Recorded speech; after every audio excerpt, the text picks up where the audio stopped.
y le damos a grabar. Bueno, pues buenas tardes a todas y a todos los que nos seguís. Buenas tardes a Maole desde Madrid.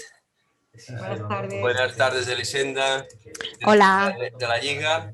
Y buenas tardes a la doctora Mireia López, que es nuestra Buenas invitada tardes. de hoy, con la que vamos a hablar de reumatología infantil, un tema poco habitual y que nos hace especial ilusión tratar con Mireia, con la que hace tiempo que colaboramos.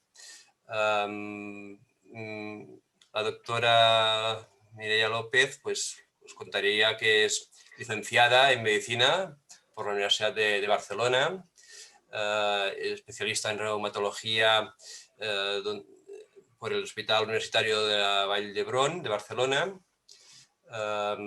Tuvo un periodo formativo fuera de España, se fue hasta Alabama, Estados Unidos, en la Universidad de Alabama, donde se especializó en reumatología pediátrica. También ha desarrollado estudios y una tesis doctoral en el marco del Instituto Carlos III. La tesis doctoral centrada en el estudio de la artritis idiopática juvenil y la medicina de precisión. Y también participó activamente en la difusión de las enfermedades reumáticas de la infancia en cursos de formación a profesionales y jornadas para familias, entre ellas las que organizamos desde la Liga Reumatológica, ¿no? Pues nada, tenemos aquí a una experta y encantados de tenerte en una nueva tertulia. Ya sabes, Mireia, que queremos tener una conversación contigo distendida y divulgativa de estos temas. Los espectadores nos pueden hacer llegar sus preguntas y observaciones, comentarios a través de Zoom en el apartado de preguntas y respuestas, y los que nos seguís por Facebook pues también podéis hacer comentarios y intentaremos irlos pescando también y trasladándolos a la tertulia. Perfecto. Pues muchísimas gracias a vosotros por invitarme. Me hace muchísima ilusión. Yo me estreno en esto de las tertulias live de Facebook, así que nada, espero estar a la altura y responder al máximo de preguntas que nos vayan haciendo. Y bueno, aquí estoy. De entrada nos sorprende que haya reumatología infantil.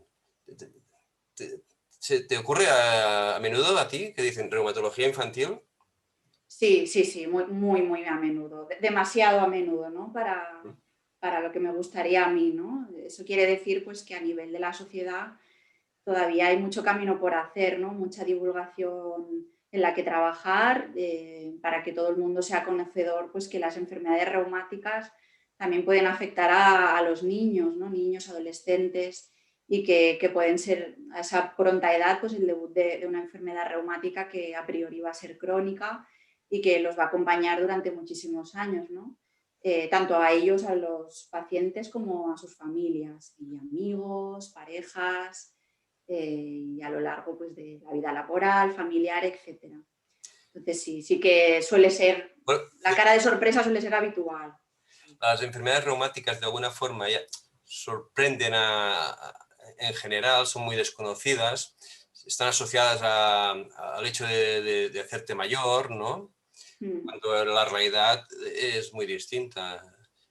Aparecen en edades mucho más tempranas de las que de lo que la gente se piensa en general, ¿no? Incluso Exacto. afectando a niños y a niñas. Sí, es una tarea que tenemos todos de divulgar y dar a conocer este tipo de enfermedades. Sí, exacto. El hecho que también sean enfermedades poco prevalentes, pues no ayuda mucho, ¿no? a su conocimiento, pero todos tenemos que trabajar en ello porque es importante, igual que pues, la diabetes mellitus tipo 1 es todo el mundo la tiene en mente, ¿no? Sabe que puede afectar a niños pequeños que se tienen que poner insulina desde edades muy tempranas, pues no debería sorprendernos tanto que un niño pueda tener una enfermedad reumática, ¿no? Porque al final es un problema del sistema inmune, el sistema inmune lo tenemos desde el nacimiento, así que pues nos puede afectar desde el principio, ¿no? Elisenda está silenciada Ay, y no la escuchamos. no. Está hablando sola. Sí, es que es lo mío, perdonad, ¿eh? ¿Son muy diferentes las enfermedades en niños que en adultos? Hay algunas enfermedades que sí que son totalmente diferentes en el sentido de que no las encontramos en el adulto, ¿no? Pues por el tipo de mecanismo patogénico por las que se desenvolupan, pues ya sea porque es un defecto genético que se manifiesta a una edad muy temprana, y luego hay otras que sí que tienen su paralelismo, ¿no? en la edad adulta, ¿no? Como algún tipo de artritis, por ejemplo, o el lupus, ¿no? Aunque nunca pueden ser del todo comparables, ¿no? Porque un niño nunca va a ser lo mismo que un adulto, no son adultos chiquitines, son niños, ¿no? Con sus propias peculiaridades tanto del crecimiento como del desarrollo neurológico, óseo, etcétera, ¿no? Y el propio sistema inmune que también está madurando, por tanto, nunca van a ser al 100% comparables, sí que se asemejan, pues porque el mecanismo por las que se producen es el mismo o está involucrado el mismo anticuerpo o produce, las manifestaciones clínicas son prácticamente iguales, pero siempre tenemos que tener en mente pues, que no es lo mismo un niño que un adulto. Por eso nos tenemos que formar aún más, ¿no? Los que venimos de la reumatología de adultos, que nuestra formación es más de reumatología de adultos, nos tenemos que centrar mucho también en aspectos del niño sano y al revés, ¿no? El pediatra que ha hecho su formación en pediatría general, luego pues también tiene que formarse en pues, más mecanismos patogénicos, inmunología, etcétera, tratamientos, ¿no? Que igual no se usan tanto en una pediatría general. ¿Es una doble especialización? En España, de momento no se contempla como una doble especialización, pero sí que hay profesionales que han hecho las dos, que han hecho primero reuma, luego pediatría, o al revés, ¿no? Depende un poco del país. Ahora mismo no hay, digamos, un examen oficial que te acredite como que eres reumatólogo pediátrico. Que bueno, sería una cosa interesante, ¿no? Y entonces, los que venimos de una rama o de la otra, pues procuramos formarnos a tope, al máximo en aquello que más nos falta, ¿no? Y si no, pues dotar a los hospitales de equipos multidisciplinares, que eso también es muy interesante, pues a lo que no llega el reumatólogo llega el pediatra y viceversa, ¿no? Y hacer equipos conjuntos, que eso es lo mejor para el paciente al final. Porque se beneficia de la experiencia y del conocimiento de los dos. Esta relación debe ser muy importante, ¿no? La relación con los pediatras, porque son los que deben identificar la enfermedad. Exacto. ¿No? Es súper. Sí, súper importante la relación con ellos siempre, bueno, desde nuestro punto de vista es genial, excelente, siempre pues nos comentamos, los pacientes compartimos muchos pacientes, ¿no? Y más en estas enfermedades que son poco prevalentes, que a veces uno no sabe al principio contra qué se está enfrentando, ¿no? Y a veces la experiencia de uno ayuda al otro, y luego en el seguimiento conjunto, ¿no? De complicaciones, pues comorbilidades que van surgiendo. Sí, el trabajo es conjunto y vamos de la mano siempre. ¿Y el porcentaje de niños que contraen estas enfermedades es similar al porcentaje de adultos o es inferior? Números así, absolutos, te diría que es menor, porque ¿no? Pues, el niño también tiene menos comorbilidades, su sistema inmune también está pensado para que no desarrolle este tipo de enfermedades, entonces suelen ser menos prevalentes que en el adulto. En el adulto también son enfermedades raras, ¿no? Pero un poco prevalentes algunas, pero en el niño aún menos, aún lo vemos menos. Sí, es menor. ¿Y cómo se pueden hacer una detección precoz, ¿no? ¿Cómo otros pediatras pueden saber, Mm, o papás, ¿no? Que nos estén viendo, sí, cómo saber si el niño tiene una enfermedad reumática o es otra cosa? claro. A ver, desde el punto de vista del pediatra, sí que contamos con especialistas muy bien formados y que se han estado en hospitales universitarios donde se hace una formación en todas las disciplinas. Ellos son los primeros que acostumbran a detectar pues, algún problema pues, articular o del tejido conectivo y son los primeros que ya derivan al paciente y están bastante familiarizados. Sí que igual queda trabajo por hacer en algunas áreas o en algunas enfermedades que son más nuevas y que también nos cuesta a nosotros estar al día siempre de todas las Claro. enfermedades nuevas que van surgiendo, pero suelen ser ellos los que nos dan la primera pista de alarma. Y lo que sí que es verdad que a veces se pueden confundir algunos síntomas, sobre todo articulares, pues, con esguinces, con problemas musculares, entonces el niño entra en un bucle de fisioterapeutas, traumatólogos, rehabilitadores, ¿no? Va dando algunas vueltas hasta que al final alguien dice, no, esto es un problema, tienes una artritis o tienes una dermatomiositis o te tiene que ver el reumatólogo pediátrico. O sea, a veces sí que desgraciadamente se produce este decalaje, ¿no? Entre la manifestación clínica y el diagnóstico, que intentamos que cada vez sea menor, Ujú. pero sí que a veces nos encontramos casos de pacientes que igual han sufrido un retraso en el diagnóstico.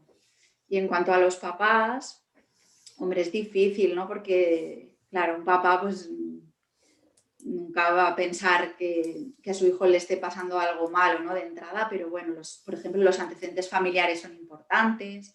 Si en la familia hay mucho antecedente de enfermedades autoinmunes ya, de alguien que ya sufra pues, un proceso reumático, alguna enfermedad inflamatoria intestinal, por ejemplo, seguro que está mucho más concienciado, ¿no? Y luego, pues podríamos hablar de las diferentes edades o enfermedades, pues qué signos de alarma podrías ver, ¿no? A veces, por ejemplo, la artritis idiopática juvenil, que puede empezar en edades bastante tempranas, sobre los 2-3 añitos, cuando es una forma que afecta a poquitas articulaciones. A veces los papás ven que en el baño, ¿no? Pues ven que una rodillita está muy hinchada comparada con la otra, ¿no? Eso puede ser un signo de alarma. O que el niño va un poquito cojo, que no camina de forma habitual, o que empieza pues con unos episodios febriles que no tienen mucha explicación, que lo han llevado varias veces al pediatra y se descartan las infecciones más frecuentes o se acompañan de otros síntomas menos habituales como afectaciones cutáneas o oculares o articulares, ¿no? Entonces eso puede ser un signo de alarma también. Pero a veces es eso, simplemente es una articulación que está hinchada o que ven que el niño no camina como caminaba habitualmente o que no juega como sus hermanos o sus amigos del cole. Eso ya puede ser un signo de alarma, tanto para un proceso reumático como para otro tipo de entidades, ¿no? Más serias, ¿no? Ujú. El otro día nos llamó una madre que tiene una hija con artritis idiopática juvenil para decir que a ella le acaban de diagnosticar lupus. Sí. Es lo que decías, que en este caso la manifestación de la enfermedad autoinmune ha sido posterior a la maternidad y Ajá. o sea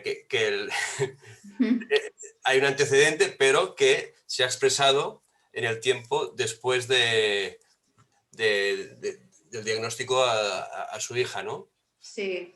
Sí, esto nos lo encontramos bastante en la consulta, que preguntas por antecedentes familiares y a priori, ¿no? A lo mejor no están muy presentes porque, o no saben, ¿no?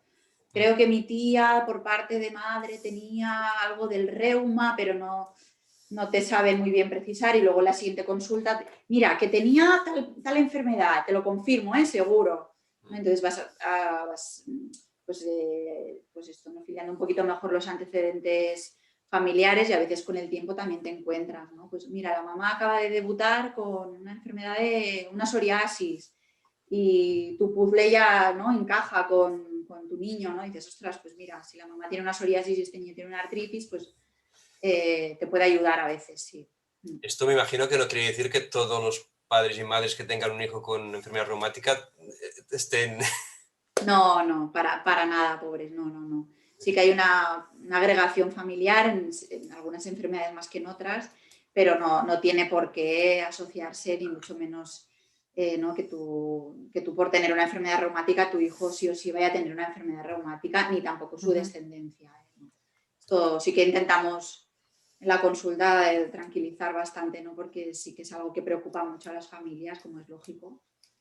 Y intentamos que no. Sí que hay enfermedades que se relacionan con un gen en concreto que se van a transmitir, ¿no? Pues dependiendo del tipo de herencia en el que se transmita, va a ser sí o sí o al 50% como sea, pero también por suerte pues ahora hoy en día la genética ha avanzado muchísimo y se puede hacer pues diagnóstico preconcepcional, consejo genético a las familias, y esto es una suerte que tenemos ahora.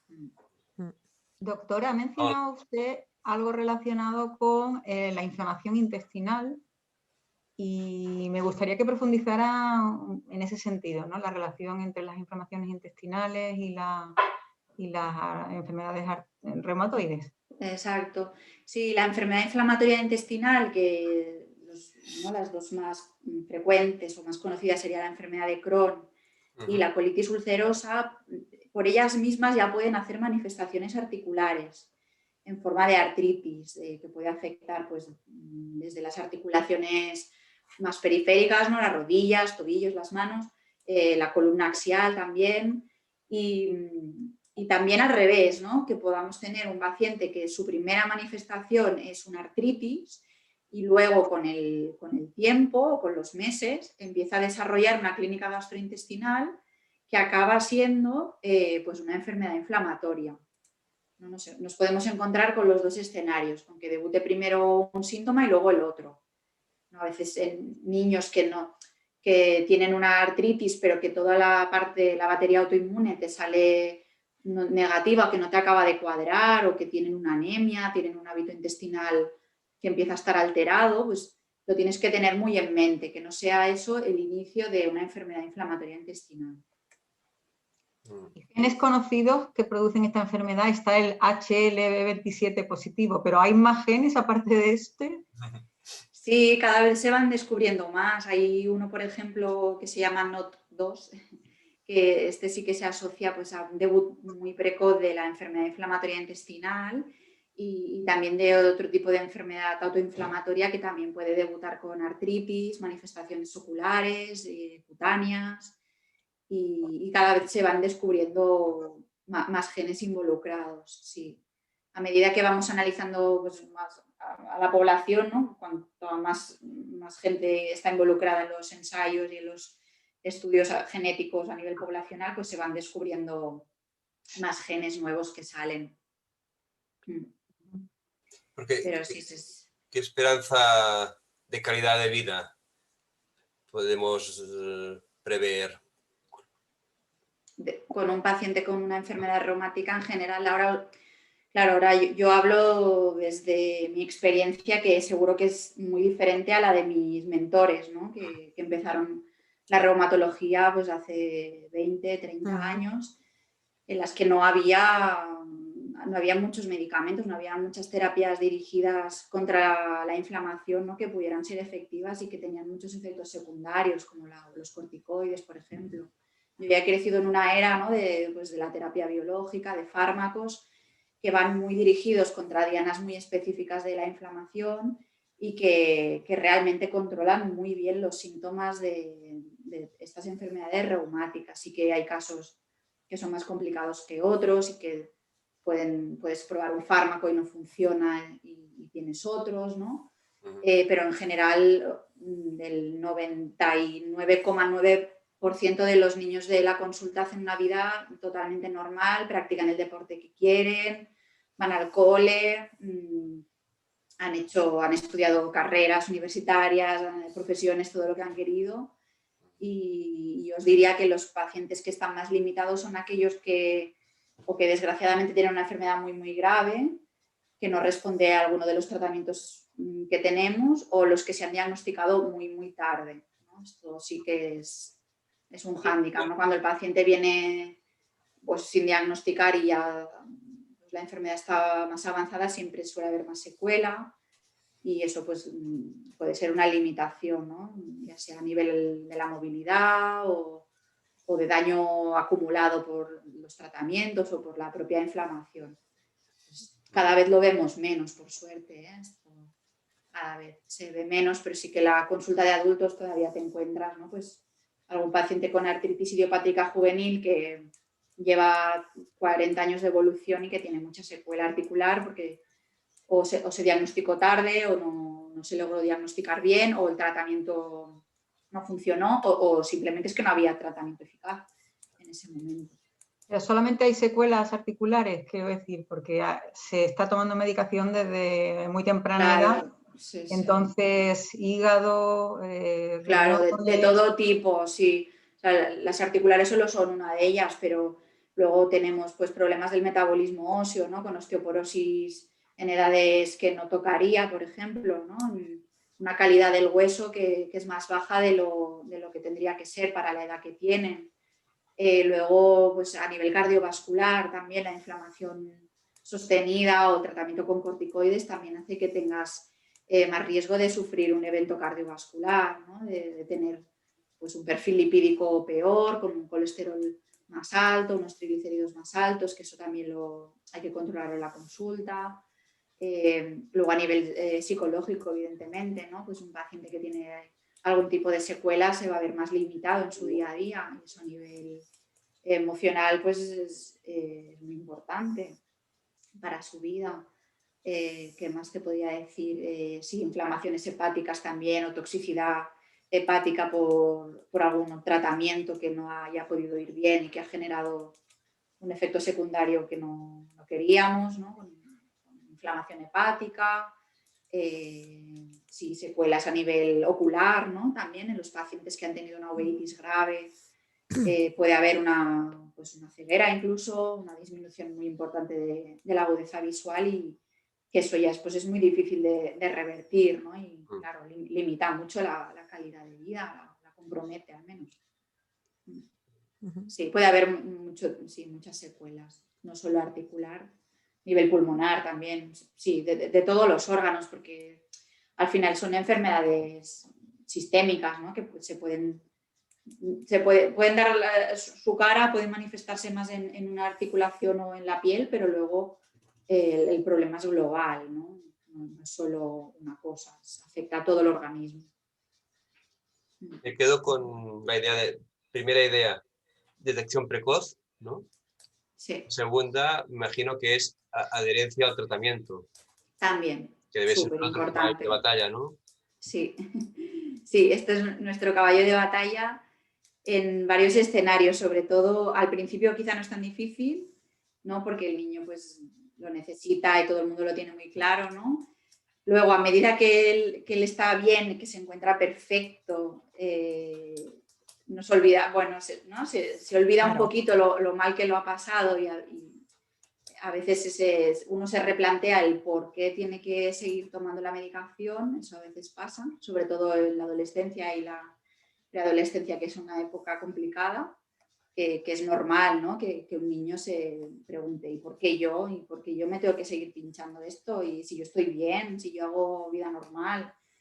Es un momento complicado que la familia y los amigos pues, son muy importantes y los necesitamos mucho porque sin ellos si no es muy complicado. Y a veces también en la edad adulta, ya sobre los 20, 25, cuando uno ya empieza a ser ya más, pues llevar las riendas de su vida, también pueden surgir estos problemas de adherencia, ¿no? Y luego, pues sí, pacientes pues, que son más reacios a tomar cualquier tipo de cosa. Bueno, siempre te intentas adaptar un poquito a las necesidades del paciente y a nosotros no nos gusta poner medicación porque sí, ¿no? Siempre la pones un poco pues adaptada a tu paciente y a la que podemos, intentamos bajar dosis y que tome lo mínimo necesario, ¿no? Que se pinche lo menos posible, pero a veces, claro, la enfermedad tampoco te permite, ¿no? Ojalá pudiéramos con una pastilla, ¿no? Un toque de varita, ya curar. Doctora, pero a día de hoy todavía estamos en una fase de seguir probando, ¿no? El tema de la medicina de precisión la evidencia de los resultados de distintos tratamientos en distintos pacientes, ahí queda mucho trabajo por hacer, ¿no? Muchísimo trabajo. Yo te diría que estamos en el principio, que ya se ha estudiado mucho y cada vez hay más marcadores, ¿no?, que nos permiten predecir a nivel clínico y biológico qué pacientes nos van a poder responder más o menos a según qué terapia, pero todavía hay mucho trabajo por hacer en ese sentido, ¿no?, que tú puedas coger a tu paciente y analizarlo de una forma muy, muy, muy personal, ¿no?, muy individualizada, y ver exactamente qué células está expresando, qué tipo de inflamación tiene, para darle el tratamiento lo más dirigido posible. Eso sería lo ideal. Y luego también cuando intentas bajar dosis de fármacos, predecir con más tiempo qué paciente te puede hacer un rebrote para anticiparte, ¿no?, a ese rebrote.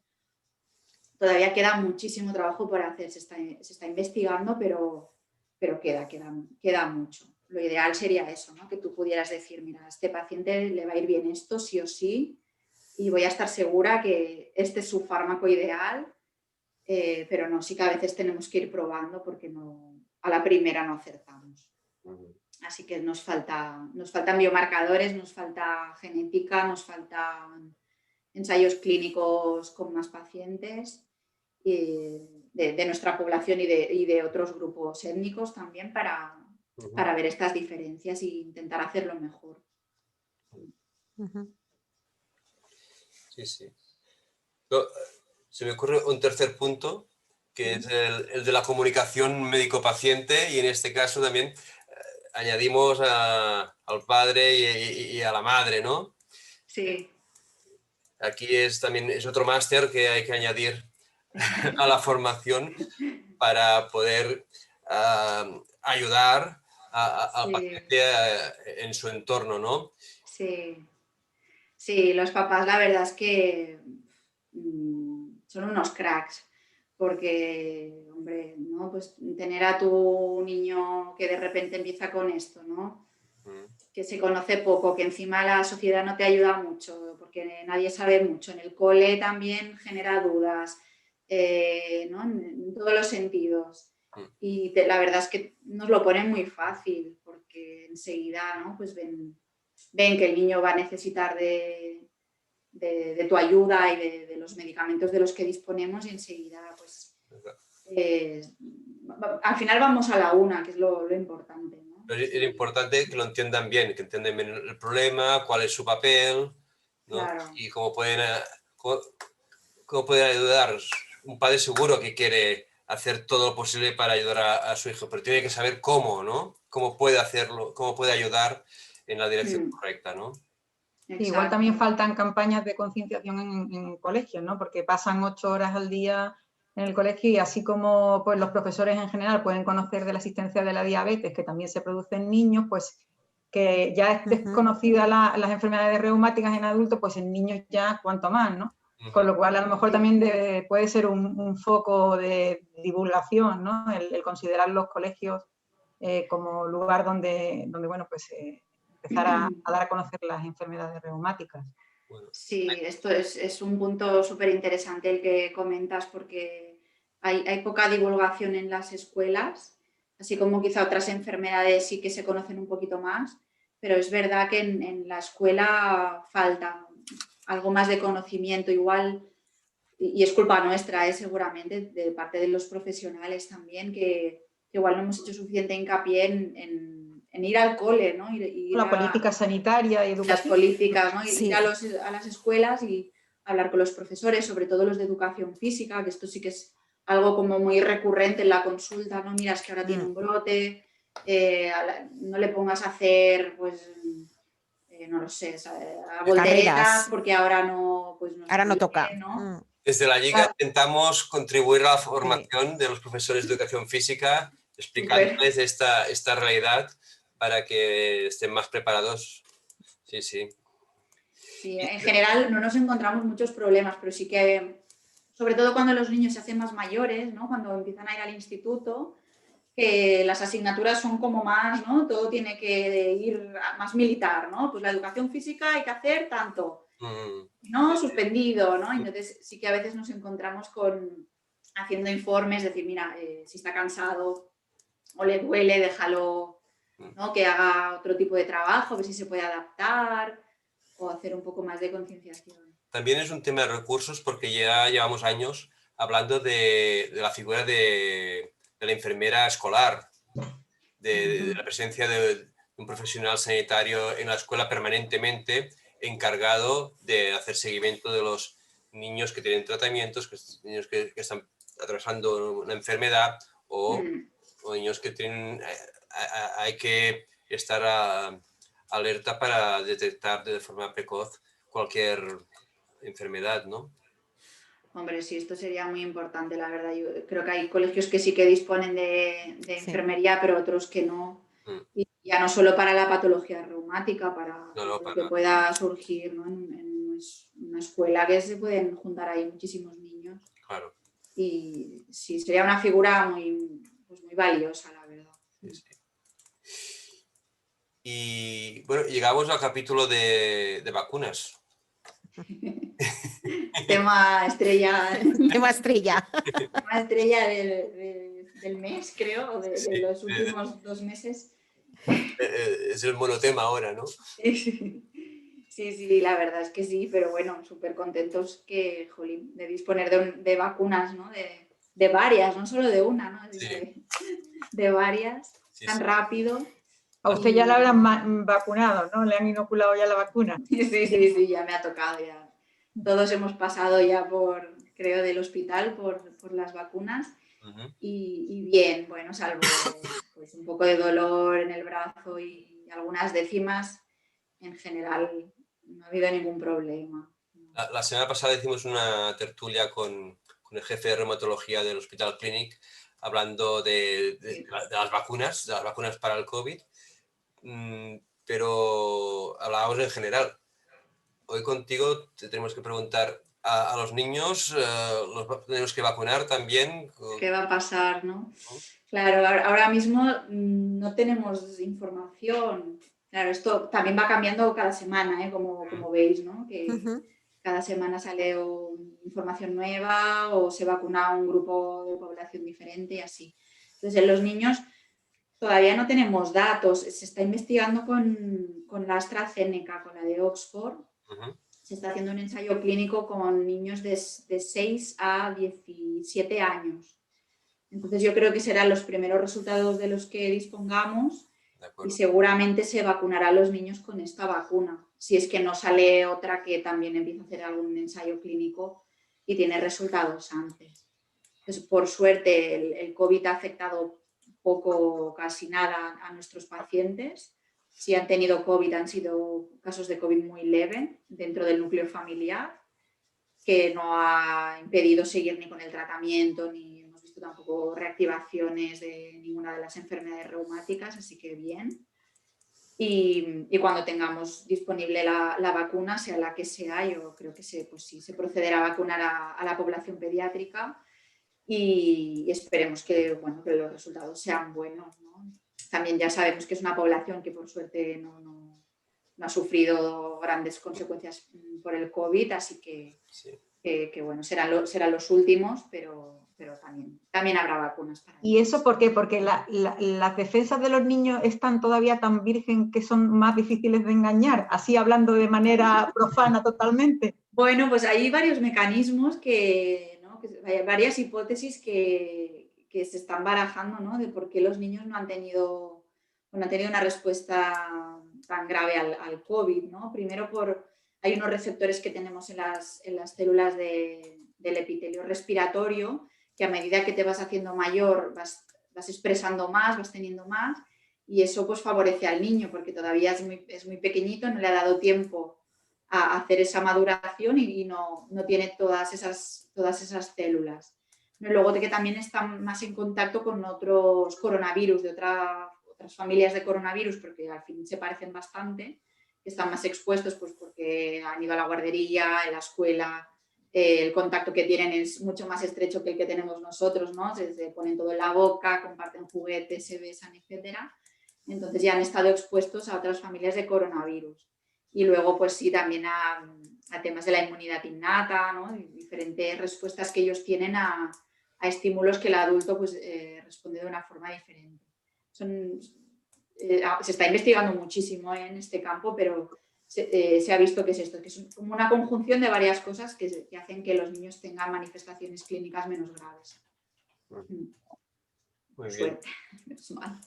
Menos mal. Sí. Bueno, tendríamos que ir ya cerrando porque el tiempo ya... Pasa Llevamos rápido. media hora larga, ¿eh? Sí. Elisenda. Yo quería preguntar, sí, desde la Liga podemos hacer más, podemos colaborar más con la divulgación, con todo lo que hacemos, ¿no? Del trabajo que hacemos con las familias, con los niños. Bueno, ¿qué más podemos ¿Qué hacer, más? no? ¿Qué más?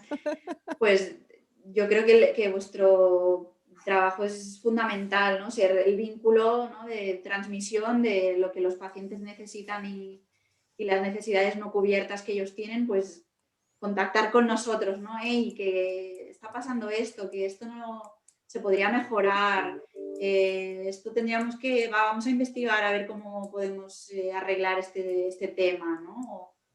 Pues lo que hacéis, ¿no? Seguir haciendo vuestro trabajo, que es mucho, y ayudarnos también, ¿no? A veces nosotros vamos tan hasta arriba de las consultas, ¿no? Que están tan llenas a veces y no tienes tiempo, pues, a decir, oye, que aquí hay pacientes que necesitan que os pongáis las pilas en estos temas, ¿no? En concreto, que no están del todo bien y que se pueden mejorar, que seguro que sí.